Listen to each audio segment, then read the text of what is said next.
This He Knows Everything, bringing you that heat that far. We keeping the foot on the whoop on the Higgs. We keeping the foot on the whoop on the Higgs. Let's talk about it, man. KD Trade 5 doesn't get enough credit, man. I'm glad Michael Jordan came out and said that Kevin Durant's leadership is basically looked upon as if Kevin Durant is not a leader. Michael Jeffrey Jordan, when it comes to the game of basketball, is the ultimate law when it comes to the game of basketball. When we're talking about how a player plays the game, how a player plays by definition of winning, how a player exceeds themselves by championship ability, championship pedigree, championship variation, and championship aspect, Michael Jeffrey Jordan is that guy that is the ultimate voice when it comes to basketball.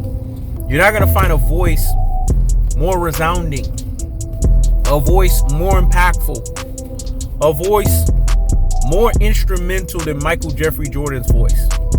And if you think you're going to find that, I'm going to newsflash you motherfuckers. It's things that make you say, I'm going to newsflash you motherfuckers. It's things that make you say, Michael Jeffrey Jordan is the embodiment of basketball, and the embodiment of basketball is Michael Jeffrey Jordan.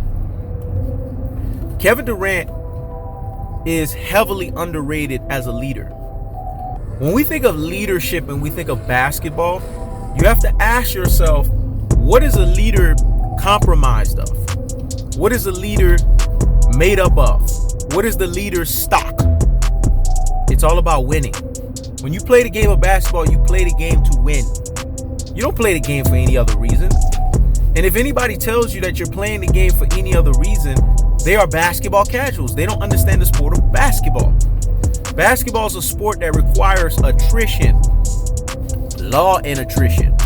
It means it requires a state of consistency, a state of what we would say authenticity, and a state of you can't cheat being that guy. See, LeBron James has cheated the system because he's put basically the stat padding. He's basically got what we would say the best of the teams, the stacking of the cards of the decks in his favor. So because of that, that's given an illusion of what a leader is all about. Kevin Durant in the Oklahoma City Thunder has led this team to the NBA Finals. This is a team that got guys through the draft. You have to understand how impressive that is. It's hard to build a championship with a built team.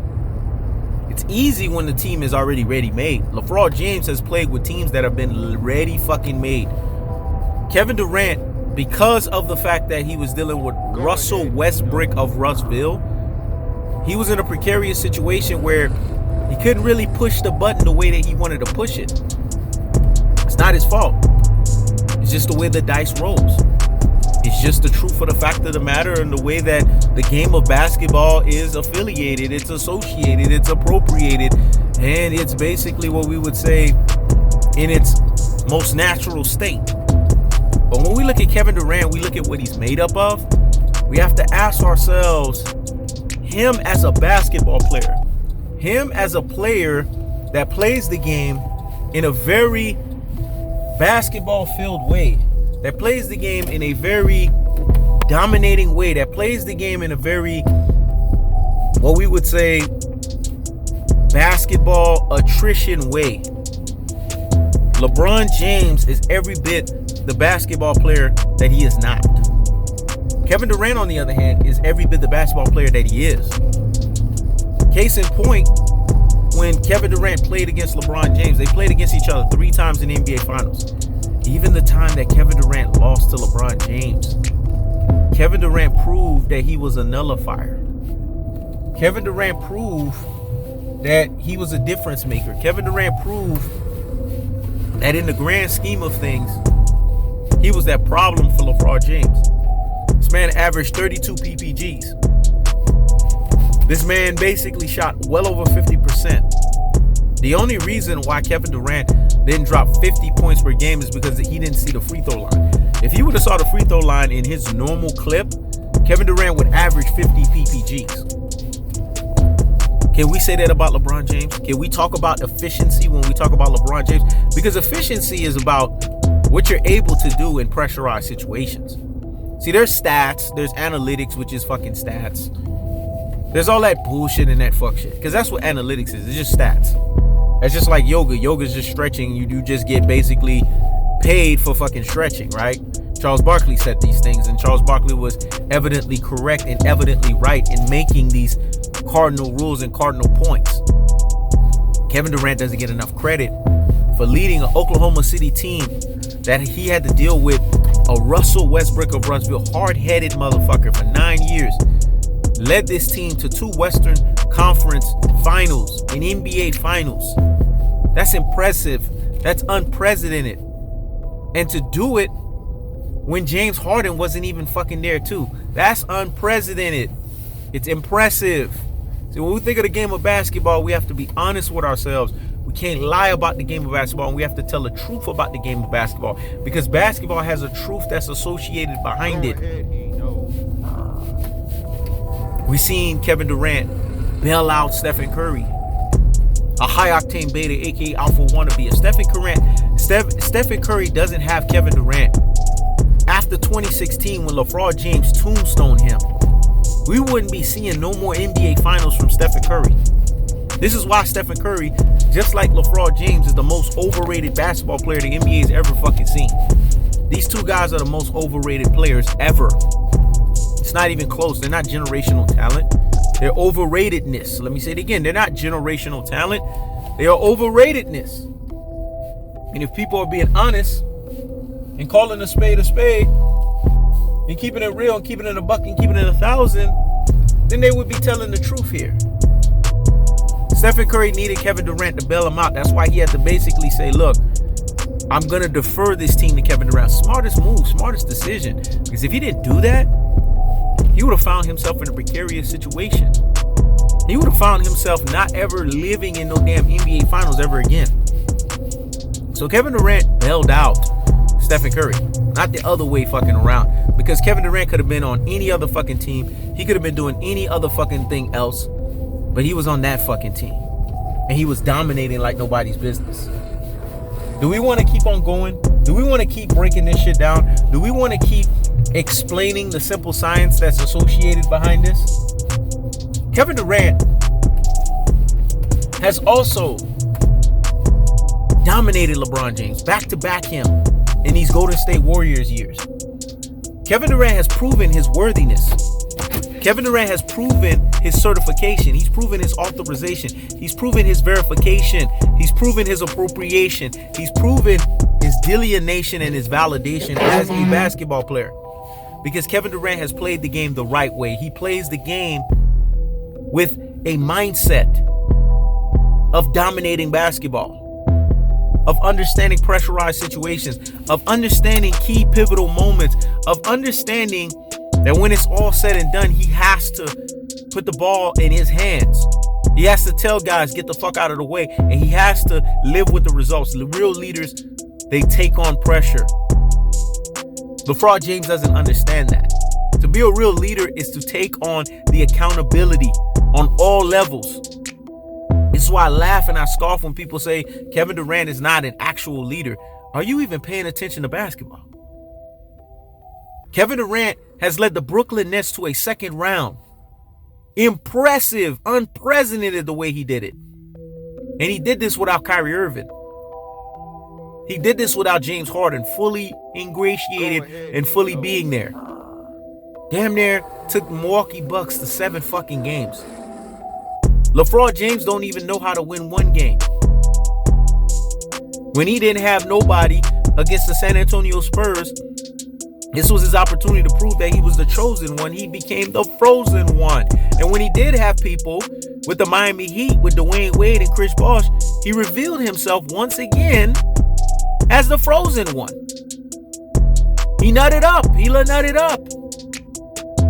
Being a leader is what you do when it matters the most. NBA playoffs where legends are made.